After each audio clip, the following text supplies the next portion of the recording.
15वां अध्याय गोपांगनाओं के साथ उद्धव का कदली वन में जाना और वहां उनकी स्तुति करके श्री कृष्ण द्वारा भेजे गए पत्र अर्पित करना। नारद जी कहते हैं, राजन, इस प्रकार श्री हरि की चर्चा करते हुए नंद और उद्धव की वह रात एक क्षण के समान व्यतीत हो गई। उनके हर्ष को बढ़ाने वाली होने के कारण उसका छंदा आनंदायिनी नाम चरितार्थ हो गया। जब ब्रह्म मुहूर्त आया तब सारी गोपांगनाओं ने उठकर अपने अपने द्वार की देहली एवं आंगन लीप कर वहाँ प्रज्वलित दीप रख दिए। फिर हाथ पैर धोकर मथनी से रस्सी लगाकर वे सने युक्त दही को सब ओर से मथने लगी। मथनी की रस्सी खींचने से चंचल हुए हार और हाथों के कंगन बज रहे थे। उनकी वेनियों से फूल झरझर कर गिर रहे थे और चमकते हुए कुंडल उनके कानों की शोभा बढ़ा रहे थे। वे सब की सब चंद्रमुखी, कमल नयनी तथा विचित्र वर्णों के वस्त्र धारण करने के कारण अत्यंत मनोहर थी। श्री कृष्ण और बलदेव के मंगलमय चित्रों का घर घर में जहाँ तहाँ प्रेम पूर्वक गान कर रही थी। प्रत्येक गोष्ठ में सुंदर गौएं इधर उधर रंभा रही थी। गली गली में सर्वत्र दही मथने के शब्द से मिश्रित गोपांगनाओं का गीत सुनकर विस्मित हुए उद्धव इस प्रकार बोल उठे, अहो, इस नंद नगर में तो भक्ति देवी यत्र तत्र सर्वत्र नृत्य कर रही हैं। यूं कहते हुए वे गांव से बाहर यमुना नदी में स्नान करने के लिए गए। उस समय उद्धव के रथ को देखकर गोपियां बोली, सखियों, आज यहाँ किसका रथ आ पहुंचा है? अथवा वह क्रूर अक्रूर ही तो फिर नहीं आया है, जो नूतन कमल दल लोचन श्री नंदनंदन को महापुरी मथुरा में लिवा ले गया था। जैसे कद्रू ने जगत के लोगों को मारने या डसवाने के लिए ही इधर उधर विषधर नाव को उत्पन्न किया है, उसी प्रकार स्नेही सत्पुरुषों को तीव्र ताप देने के लिए ही न जाने उसकी माता ने उसे किस कुसमय जन्म दिया था, जो कंस का स्वार्थ साधक तथा कंस का ही अत्यंत निर्दय सखा है। वह इस ब्रजमंडल में फिर क्यों नहीं आया? अपने मरे हुए स्वामी का परलौकिक क्रिया के आज वह हम लोगों के प्राणों से ही संपन्न करेगा। नारद जी कहते हैं, राजन, इस प्रकार बातचीत करते हुए वज्र की गोपांगनाएं सारथी के मुख को 2 अंगुलियों से ठोक कर निकट से पूछने लगी, जल्दी बताओ, यह किसका रथ है? बेचारा सारथी आर्त भाव से हक्का बक्का सा होकर देखने लगा। इतने में उन्होंने उद्धव जी आते दिखाई दिए। उनकी कांति मेघ के समान श्याम थी, नेत्र प्रफुल्ल कमल दल के समान विशाल थे, आकार भी श्री कृष्ण से मिलता जुलता था। वे करोड़ों कामदेवों को मोह लेने वाले जान पड़ते थे। उनके शरीर पर पीताम्बर सुशोभित था। उन्होंने गले में नूतन वैजयंती माला धारण कर रखी थी, जिस पर झुंड के झुंड भ्रमर टूट पड़ते थे। उनके हाथों में सहस्त्र दमल कमल सुशोभित था।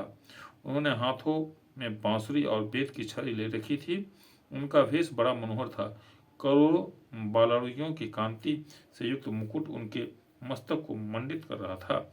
वक्षा स्थल में कौस्तुभ नामक महामणि प्रकाशमान थी और रत्नमय कुंडल उनके कपोल मंडल की कांति बढ़ा रहे थे। नरेश्वर चाल ढाल, आकृति, शोभा, शरीर, हास और मधुर स्वर सभी दृष्टियों से श्री कृष्ण का सारूप्य धारण करने वाले उन उद्धवों को देखकर समस्त गोपियां चकित हो गई और उन्हें गोविंद का सखा जानकर उनके सामने आए।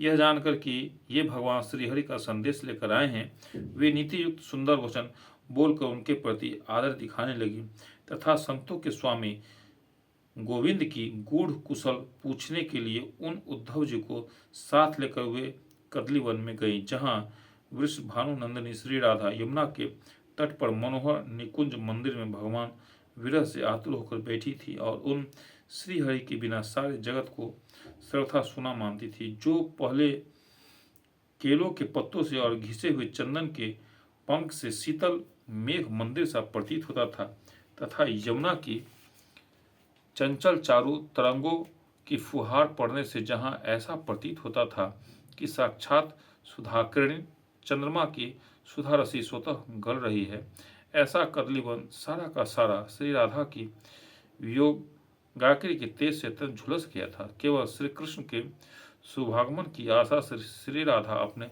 शरीर की रक्षा कर रही थी। श्री कृष्ण के सखा उद्धव का आगमन सुनकर श्री राधा ने अपनी सखियों के द्वारा अन्न, पान और मधुपर्क आदि मांगलिक वस्तुएं अर्पित कर उनका बड़ा आदर सत्कार किया। उस समय वे बारंबार से कृष्ण कृष्ण का उच्चारण करती थी।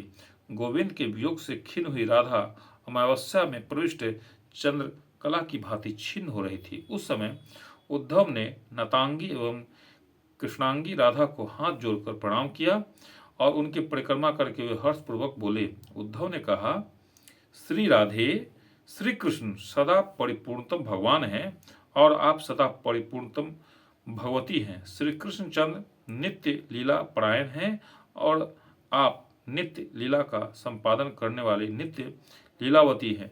श्री कृष्ण भूमा हैं और आप इंद्रा हैं। श्री कृष्ण नित्य सनातन ब्रह्म हैं और आप सदा उनकी शक्ति सरस्वती हैं। श्री कृष्ण शिव हैं और आप कल्याण स्वरूपा शिवा हैं। भगवान श्री कृष्ण विष्णु हैं और आप निश्चय ही उनकी पराशक्ति वैष्णवी हैं।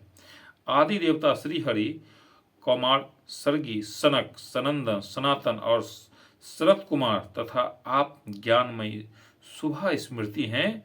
श्री हरि प्रलय काल के जल में कीड़ा करने वाले यज्ञवरा हैं और आप ही वसुधा हैं। श्री हरि मन से जब देवर्षीय नारद बनते हैं तब साक्षात आप ही उनके हाथों की वीणा होती है। श्री हरि जब धर्मनंदन नर और नारायण होते हैं तब आप ही जगत में शांति स्थापित करने वाली साक्षात शांति रूपनी होती हैं। श्री कृष्ण ही साक्षात महाप्रभु कपिल हैं और आप ही सिद्धि सेविता सिद्धि राधे श्री कृष्ण महामुनीश्वर दत्तात्रेय हैं और आप ही नित्य गानमय सिद्धि। श्री हरि यज्ञ हैं और आप दक्षिणा, वे